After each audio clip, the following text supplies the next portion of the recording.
is, one of them is related to a song that Eilish sang in the first half of the programme. She sang Bonnie Portmore.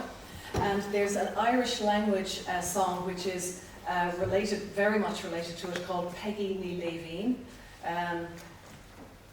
The interesting thing about it is that when you compare the lyrics with the tune, there aren't enough lyrics for the tune.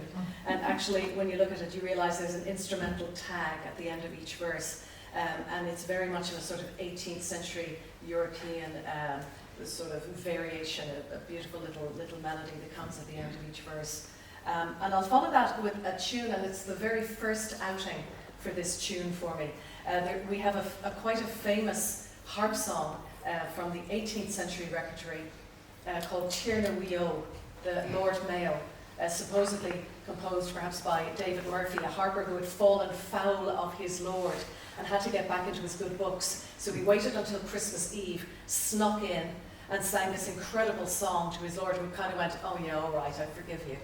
So, and I've played this tune on and off over the years, but another, apart from the wonderful cello singers you've heard tonight, another wonderful singer that I work with, Diarna Mhuigh Eo from Gweedore in Donegal, recently he said to me, "Oh, of course, it's quite a seanlosa, it's quite an old-fashioned version of this that Seamus Ennis wrote down, notated in the 1940s."